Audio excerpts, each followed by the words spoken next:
We're short Tenet Healthcare. We believe the hospital operator's scandal-ridden past isn't history, it's the playbook. Tenet has had multiple scandals. It's been caught overbilling Medicaid and Medicare, performing unnecessary heart surgeries, paying kickbacks, and even using illegal immigrant babies to reap big Medicaid payouts. Tenet, who has an extensive corporate rap sheet. Again and again, they're charged with fraud. CMS data, former employees, and experts all say Tenet is at it again by manipulating their accounting and costs to get excess payments from Medicare and Medicaid. But these excess funds don't go to improving patient care. Instead, they appear to pay for exorbitant executive compensation and their private jet. Oh, and Formers told us the private jet's cost is allocated to Medicare and Medicaid. Why drive 90 minutes from San Jose to Modesto when you can fly in a private jet that is reimbursed by the government? Tenet has far less concern about doing it right and far more comfort with paying fines. Tenet's biggest fine ever came when they got caught abusing Medicare by charging excessive outlier payments. We analyzed thousands of CMS documents and 10 years of data, which indicates Tenet did it again.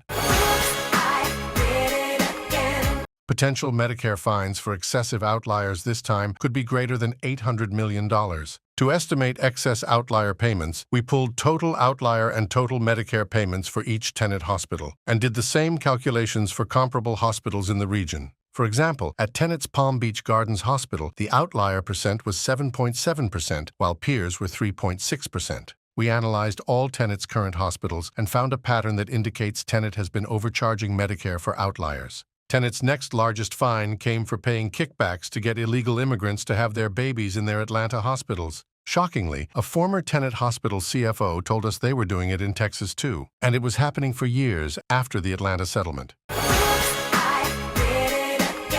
We called those million-dollar babies. Why? Because the moms had almost no prenatal care, the babies ended up in the NICU, and Medicaid footed the bill. We also discovered 2 active birth tourism services aimed at Hispanic mothers, currently funneling patients to a Tenet hospital in El Paso. The executive said that's why Tenet hasn't sold hospitals located on the border.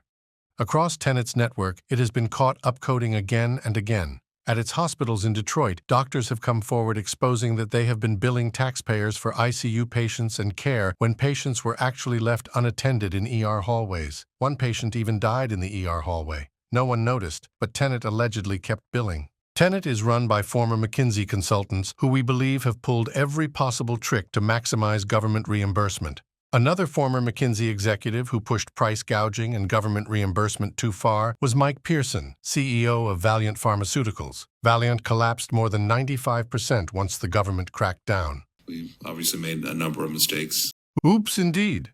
Since 2005 alone, Tenet has had 7 major scandals that has sent the stock price down anywhere from 25 to 70%, or one scandal every 3.5 years, and we believe it's going to happen again. Tenet is notorious.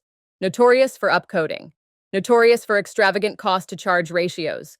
Notorious for giving themselves raises. Notorious for pretty much doing anything they can, tweaking anything they can, to try to score a higher reimbursement. Everybody knows it. Notorious! The data doesn't lie. We are short Tenet Healthcare, the notorious THC. Notorious!